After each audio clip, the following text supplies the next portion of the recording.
Agora, eu estou vendo aqui uma coisa aqui que eu acho bom a gente colocar, né? A palavra exortar, ela significa animar, incitar, advertir, aconselhar, animar por meio da palavra. É o que Paulo manda Timóteo fazer. Aí, em 1 Timóteo, 2 Timóteo 4:2. Ele fala para Timóteo, né? Vou começar do 1. Conjuro-te perante Deus e Cristo Jesus, que há de julgar vivos e mortos pela sua manifestação e pelo seu reino. Prega a palavra, insta, quer seja oportuno, quer não. Corrige, repreende, exorta com toda a longanimidade e doutrina, né? Ele fala, pois haverá tempos em que não suportarão a sã doutrina. Pelo contrário, cercar-se-ão de mestres, segundo as suas próprias cobiças, como que sentindo coceira nos ouvidos, e se recusarão a dar ouvidos à verdade. Então, assim, sabe, eu acho interessante encaixar esse texto aí. Por que nós vamos estar colocando, né, nos textos diários aí da semana, palavras e esperando que haja, né, uma avaliação. Cada um que leia, avalia e veja aonde se enquadra ali dentro, o que você pode aproveitar dela, tirar dela. Se há alguma dúvida, faça perguntas a quem colocou a palavra, né? Ou qualquer outra pessoa que possa responder. Porque é interessante que a gente tenha conhecimento do momento que a gente está vivendo, né? Da palavra que está sendo dirigida a nós, a palavra que está sendo dispensada para o momento, né? Hoje a gente percebe isso com clareza, que é a palavra do conhecimento, a palavra da unidade, a palavra da fé, a palavra da transformação da mente, de um entendimento, né? Isso traz-nos uma certeza, porque no momento que a gente for perguntado por alguém, o que é que você quer com isso, né? Como é que você quer ver isso acontecer? Por que você está tão interessado nisso? Por quê? Porque é interessante que a gente tenha isso dentro de nós, nossos corações, nossas mentes, que a gente saiba o momento certo, né? Como agir, como responder, não é? E aí Paulo fala para Timóteo dessa forma, fala, ó, você prega a palavra e exorta as pessoas, levar a elas o conhecimento, né? Faça com que elas interesse em saber, interesse no assunto, né? Porque mais tarde ela vai precisar dele. Mais tarde ela vai precisar.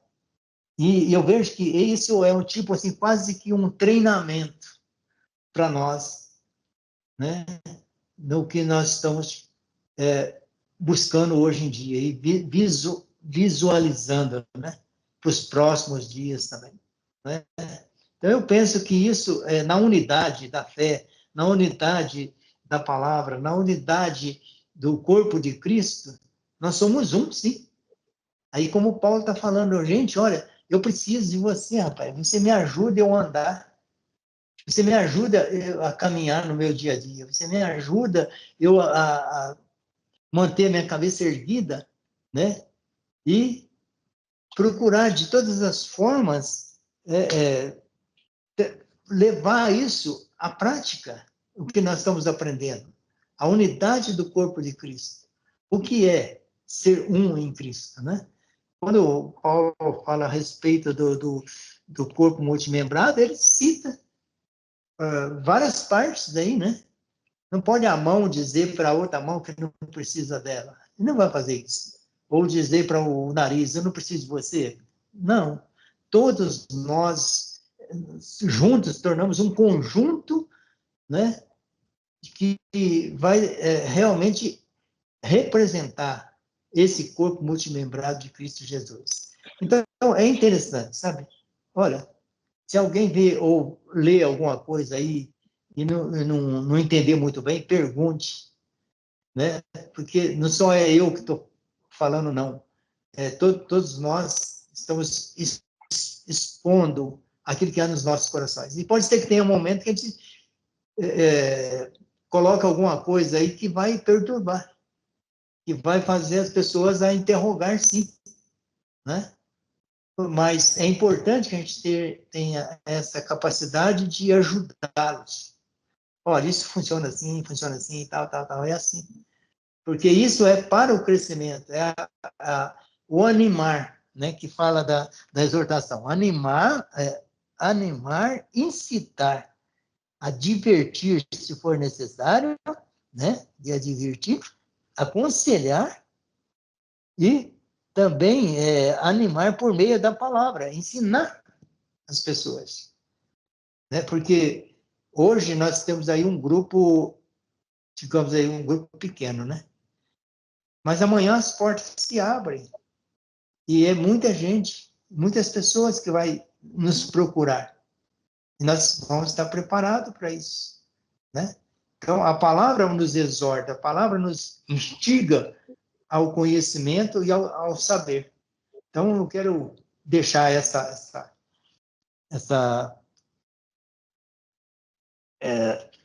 palavra aí junto, né, do que nós estamos falando hoje, porque é um caminho, né?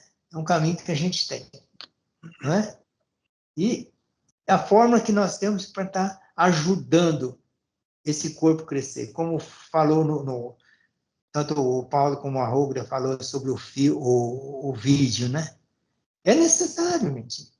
O cego, ele não estava vendo ninguém, ele ia perguntar, ia escolher alguém para perguntar, não podia escolher, ele tinha que escolher, ele tinha que perguntar para o próximo que estava do lado dele, não é? Então é assim, nós não somos cegos, nós estamos enxergando hoje com a luz do Espírito Santo, enxergando muito bem, né? E vamos estar, sim, buscando em cada um de nós, né, ser um e buscando essa ajuda, essa resposta. Amém. Deixa aqui, segundo Coríntios, ele fala uma coisa interessante, né? Que ele, repetindo o texto que o Paulo leu, né? Ele morreu por todos para que os que vivem não vivam mais para si, mas para aquele que por ele morreu e ressurgiu. Assim que daqui por diante a ninguém conhecemos segundo a carne, ainda que tenhamos conhecido a Cristo segundo a carne, contudo agora já não conhecemos deste modo. Portanto, se alguém está em Cristo, nova criatura é, e as coisas velhas já passaram e tudo se fez novo. E aí vem algo que eu achei interessante na continuação do texto, que ele diz que tudo isto provém de Deus, que nos reconciliou consigo mesmo por Jesus Cristo e nos deu o ministério da reconciliação. Ou seja, ele em Cristo reconciliou o mundo para ele mesmo. Em Cristo, né? E ele nos deu esse ministério da reconciliação. E mais na frente ele diz: isto é, Deus estava em Cristo reconciliando consigo o mundo, não imputando aos homens os seus pecados, e nos confiou a palavra da reconciliação. Com essa nova visão que temos de olhar para o próximo, de forma a expressarmos a nossa vontade de reconciliar com Deus. Então, a gente não tem como olhar e enxergar o que a gente acabou de ver aqui, com o que o irmão Paulo falou, com esse vídeo, enxergar com outros olhos, com os olhos de Cristo. Nós olhamos para a história de Jó e vemos, mas o que tiramos dessa história de Jó? Como é que a gente enxerga o que aconteceu com Jó. Como o irmão Manuel bem falou, é como que Jó foi... Eu até entendi o seu termo, Manuel, claramente. Não que não acreditasse que Jó foi uma figura real, e sim um folclore, mas é porque nós somos ensinados, de acordo com a nossa literatura, os contos folclóricos, né, que escritores descrevem um personagem e tal, e aquilo ali é ensinado, e a gente, e quando fala no folclore, qualquer personagem folclórico, a gente, onde quer no Brasil que vá, a gente escuta falar dele. Então, a gente escuta muito falar de Jó, não entendendo que ele seja um personagem folclórico, ele é real, sei que o irmão crê nisso. Foi isso que chamou minha atenção, e foi interessante, foi muito bacana. Mas o que é que como a gente olha para Jó agora? Eu lembro conversando com o meu pai, e ele falou assim: é interessante, mas eu consigo enxergar que tudo que aconteceu com Jó foi espiritual. Eu não consegui entender quando ele me falou aquilo, mas hoje isso está claro para mim. Porque a forma como ele olhava para Jó, que importa se Jó era um homem íntegro e reto? O que importa é que ele não cedeu em nada. Ele não abriu sua boca em nada para murmurar, nem para ir de encontro o que estava acontecendo com ele. Ele só questionava, ele só queria entender mais. E por esse querer conhecer mais, entender mais, ele, aqueles amigos dele, que eu entendo claramente quando você diz que eles foram ali para insultar Jó, né? Mas, o termo lá fala que ele foi para se condoer, né, de Jó. Na verdade, eles ficaram só julgando Jó e querendo dizer, mas por que tu diz isso? Será que não pode acontecer contigo porque tu é tão certo? Ele tinha essa consciência. Ele sabia o que poderia acontecer assim como os amigos pensavam. Jó começou a enxergar diferente. Foi o que eu fiz para merecer isso. Não é a questão o que eu fiz ou o que eu deixo de fazer. Na questão espiritual, é como ele diz aqui, reconciliou o homem, de sorte que ele não enxerga mais, não imputa aos homens os seus pecados. Hebreus fala que, aliás, em Romanos, o próprio apóstolo Paulo fala que Deus não imputou ao homem o pecado quando não havia lei. Se não havia lei, não havia pecado. Aí a gente fica, será que o pessoal não pecava lá atrás, antes da lei? Claro, que desobedeciam. É óbvio, eles andavam, se casavam, se davam em casamento de forma absoluta, e era uma violência terrível. Mas Paulo mostra claramente aos romanos que Deus não imputou o homem o pecado quando não havia lei. E naquela época não havia lei. Então, hoje nós temos uma forma de enxergar diferente. Né? Hoje nós somos chamados, exortados, aqui como o irmão usou o termo que o apóstolo Paulo tratou a Timóteo, né? Exortando, trazendo para entender melhor, para, de uma forma, chamar a nossa atenção aí para buscarmos entender isso. Né? Até que nós observamos hoje Cristo. Nós não estamos olhando mais para Jesus. A igreja olha hoje ainda para Jesus. Fala de Cristo, mas enxerga Jesus. Nós olhamos para Cristo, falamos de Cristo e vemos Cristo. Nós não olhamos mais para Jesus. Hoje é Cristo. Então é isso hoje, né? Enxergarmos esse ministério da reconciliação, essa palavra de reconciliação que seja trabalhada, que seja explorada, que ela realmente externe cada um de nós, essa palavra de reconciliação, quando nós possamos enxergar o nosso próximo com os olhos de Cristo, enxergar com os olhos da fé, com os olhos da reconciliação, entendendo que ele também faz parte do corpo multigenerado. Ele também foi reconciliado com Deus através de Cristo Jesus. Ele precisa saber disso, né? Ele precisa entender isso, ele precisa despertar para entender, para viver a vida eterna. para experimentar, para desfrutar da vida eterna que já está nele. Então, assim, você falando, me vem em mente também a questão da atitude dos amigos de Jó, né? Os amigos, entre aspas, aí, né? Porque, como você falou, a nossa posição hoje tem que ser uma posição espiritual, né? E não natural. E né, tem esse texto que o Paulo citou, que acho que é muito importante, né? Que devemos confessar os nossos pecados uns aos outros, né? E ao mesmo tempo falar, exortai-vos mutuamente, né? Mas essa exortação não pode ser igual a exortação dos amigos de Jó, né?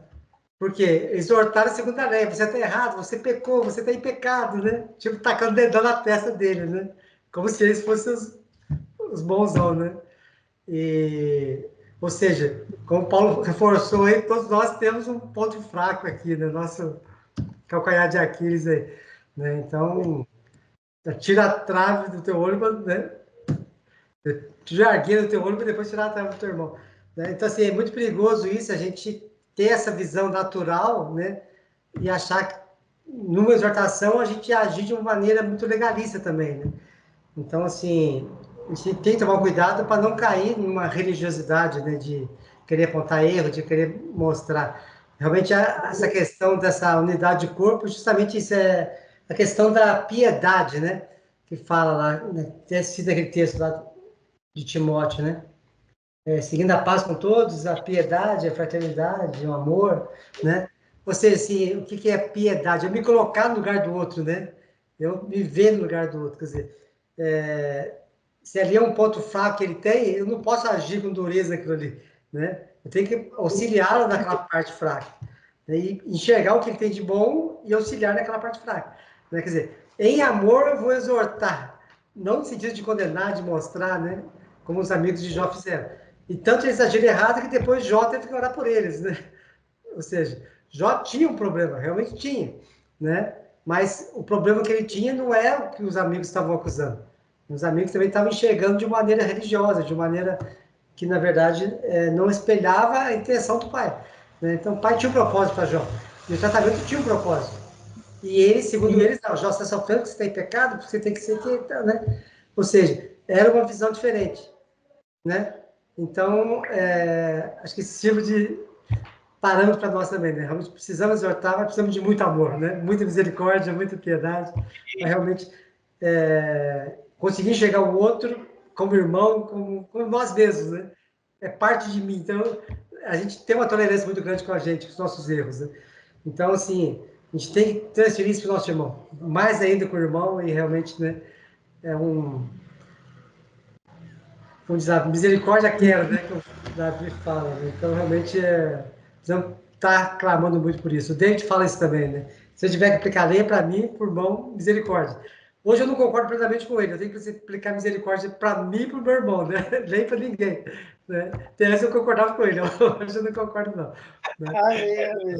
Mas se eu tiver que aplicar, que seja para mim. Se eu vou errar para mim só, não vou errar para o outro.